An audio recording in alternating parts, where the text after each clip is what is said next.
What's up, everybody? This is the Art Mentor. So today I'm going to introduce to you the third method that you're going to use for ceramic hand building, and that is coil building. When you want nice free-form objects, things like vases or urns, pitchers, things like that, coil building is going to give you that versatility because you're able to make things easily go in and out versus if you pinch it or if you slab build it as well. So now, go ahead, follow along with me, grab some clay, and let's get messy. All right, so to begin your coil building expedition, we need to talk about how much clay you want to use to start this off. Now, a lot of times what I see people do is they'll just go ahead and they'll take a little bit at a time and they'll take just enough clay in order to make just like one or two coils at a time. I'm gonna tell y'all, this is completely non-advisable. Don't do this. Just throw that thing out of here.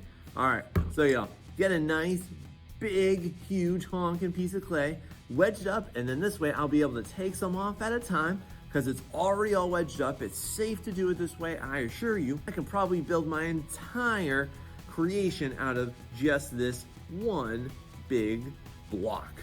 As I begin teaching y'all how to coil roll, the most important thing that I need you to do is stand up for it, okay? When you stand up, like I've just done here, all right, this is gonna give you a lot more freedom in terms of your movements. It's also gonna give you a lot more control as to how much pressure you're gonna be able to apply to this. Most people don't know how to properly coil roll, and that's because they'll just kind of take their hand and rapidly go back and forth. So here are some main principles that I want you to remember. First off, y'all, when you're coil rolling, you need to roll all the way from the tip of your fingers all the way to the bottom of your palms. Again, using this whole area. Most people will only coil roll in between the area of their palm, but don't do this. Number two is make sure that when you're coil rolling and you're going back and forth with it, okay? Again, you're going from all the way from tip of finger to the bottom of your palm here. Keep your fingers together, including your thumb. If you space them out, what's gonna happen here as you're rolling is you're gonna get a nice, solid, ugly set of imprints into your coil. And then last, make sure that as you're coil rolling, you're going to be having your hand completely flat. So a lot of times people do is that they'll actually arc their hands like this, and as they coil roll, they'll do this. Instead, keep that nice and straight. You want it parallel with the table the whole time there. And you're gonna go back and forth. I'm gonna roll all the way from tip of finger to bottom of palm. Here we go.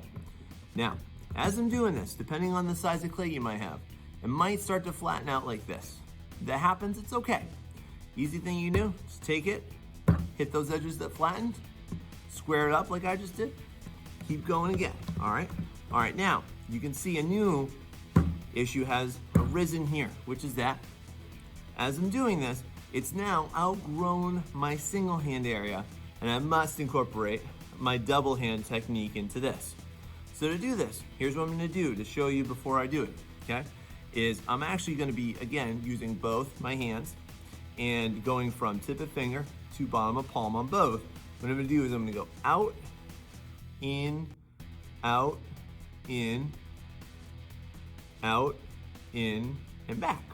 So it's constantly going to be a slow motion back and forth. So here we go. I'll show you the slow, and then I'm gonna go back. Now, another new issue that may arise for you, especially if you're newer to this process, is that as I'm doing this, I need to make sure I'm putting equal pressure on my hands on this coil. If I'm pushing down more with one and less with another, guess what? This coil is gonna be really, really thin over here and really fat up over here, vice versa. So we don't want that. So you wanna get this pretty even, pretty consistent, but if it's like a little up and down in some places, some parts are just a little tiny thinner or a little tiny thicker, that's all right. Now, if you have an area like I'm looking right here, at my coil, it's a little bit too thick compared to this part I'm seeing, you can just kind of spot roll, again, fingers together, parallel to the table, all the way down, all the way back on my hand, okay? So now, this is how we're gonna roll the coil, okay? And you can see what that all looks like. Thickness-wise, You want to roll this at about the thickness of a nickel, somewhere around there. So that's how thick this is right here. Now let me show you everything I just did. Let me do a little bit faster for you, okay?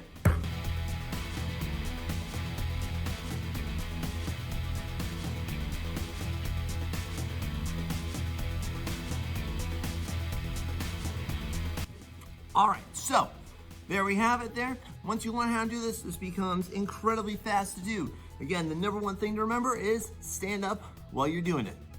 Now, let's go ahead and let's start to build something with it, okay? My experience has taught me that I think it's best to just rough build an entire thing.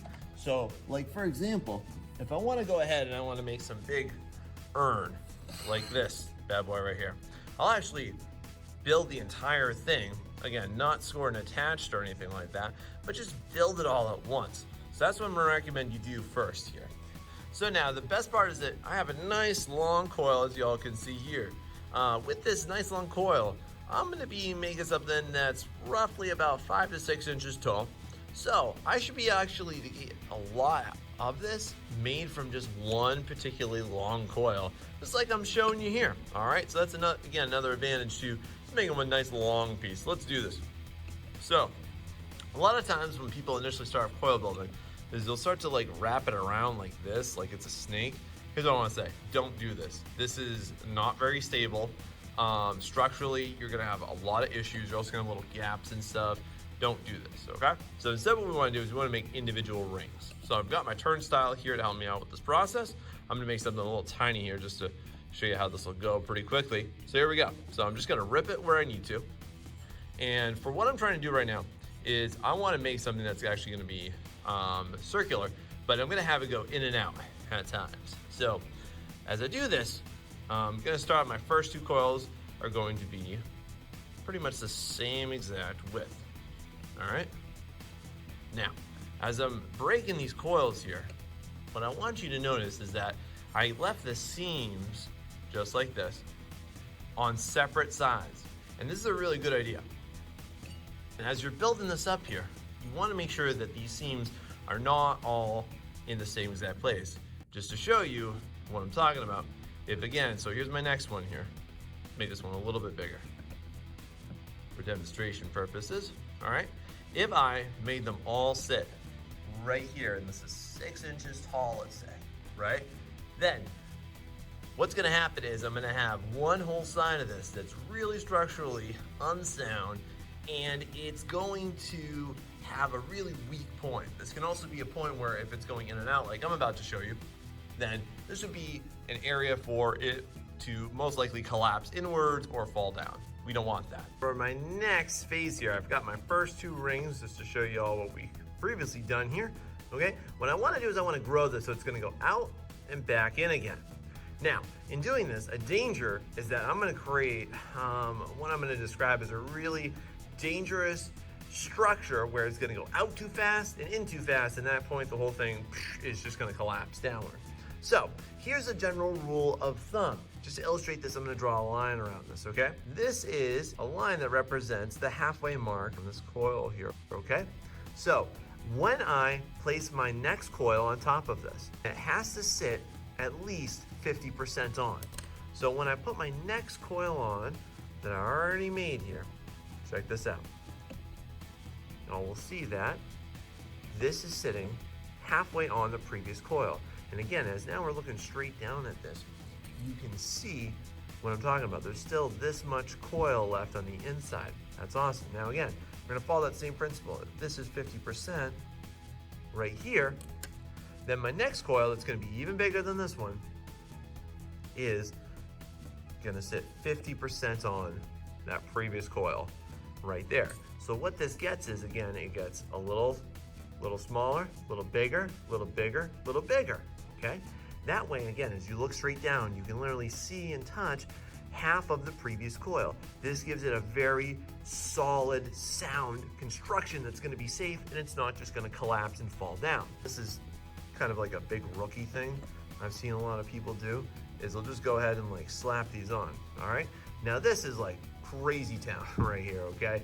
This is sitting on basically nothing at all. When this goes on to next steps, what's gonna happen is this is all just gonna collapse in. So again, everything's gotta sit on 50% of the previous coil. Again, you'll notice me switching up the seam area, which I will eventually get back to blending it all down, okay? Now, in our next phase here, we're gonna go ahead and we're going to attach all this because I have successfully rough built this whole thing. So now, to go ahead and start to attach this whole thing together, just again, shifting my perspective here so it's easy for y'all to see at home. What I'm gonna do is, I've taken mine off of my turnstile here, and I'm actually gonna flip it upside down because I'm gonna build it from the bottom to the top. So watch how this is gonna happen. So now I flipped it upside down. I'm gonna take each ring, put it on over here, and at this point, I'm now gonna score and attach my whole stack. But listen, what I'm gonna do is, simply put, I am going to just score each one. I'm not gonna smooth in each one at a time, because if you score all of them and then smooth them all at once, it'll go 10 times faster. So let me show you what that's gonna look like, okay? I'm gonna go ahead and fast forward this and watch me just kind of score and attach everything.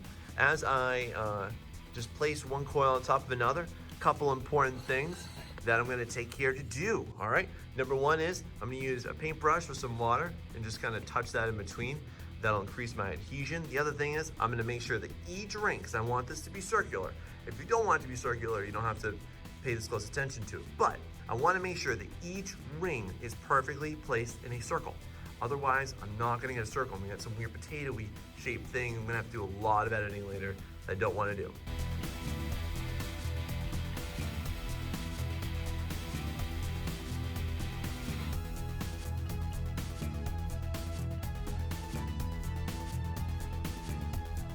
As you can see here, I've gone ahead and I've scored and attached this entire thing.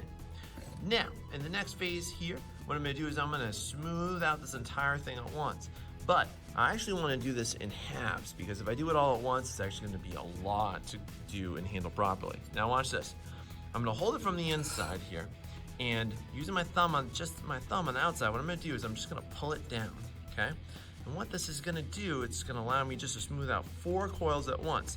Now this goes back to me explaining my strategy when I first introduced this to everybody, which was that you definitely don't wanna smooth each coil one at a time. It's gonna be a big old time waster in my opinion here, okay? Now that I've gone ahead and I've smoothed out the outside, I also wanna do it on the inside. It's really important to make sure that you also smooth out the interior coil structure a bit, because otherwise, what's gonna happen is it's more than likely gonna split from the outside, and that's because of the seam on the inside that you neglected, okay? So just always remember, you're working with coils, it doesn't have to be perfect on the inside if we're not gonna see it. You know, if you are gonna see it, then I would suggest you do a really thorough job with it. Refine it, make it look real good, but you can see I'm just using my thumb just to pull that up and down. And I'm gonna get there really quickly. That's gonna be awesome. Now, once I have this done, what I'm gonna do is I'm gonna go ahead and take the rest of my coil structure right here. I'm gonna repeat the same exact process.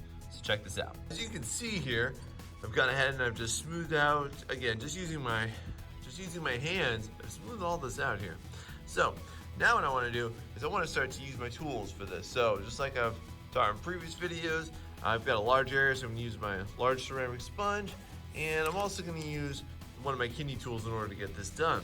Once you go ahead and you complete the procedure I've taught you previously, one thing that might happen is that your project may have looked a little bit more symmetrical than this. So if that happens, like this happened to me, like how this bumps out more, or if it goes over to the top or over to the bottom a little bit more, you can get in here and just kind of like when we learned how to create a pinch pot, we can create the same exact process where I'm just gonna kind of pinch it out a little bit here and there, all right? So now what I'm gonna do is I'm just gonna quickly go ahead and I'm gonna smooth this out. So as you can see here, gone about all my smoothing processes, all right? You also notice that I also leveled my rim. Again, this is in my process that I made a little while ago, so if you don't know how to do this, or if you forgot, please just go back and take a look at that. But at this point, this would be a really safe time for me to do things like if I was gonna detail it, if I was gonna add some handles onto it, anything like that, put some cool designs or some slab work, whatever I wanna do. If I wanna do more coil work on top of it, this would be the opportune time because its shape is all good, it's level, and it's nicely evened out, okay? So this is the last remaining step for you to create anything in some type of finished coil work. So, thank you very much for watching this. If you enjoy my content, please don't forget to like and subscribe. I appreciate you supporting this. Thank you. See you next time.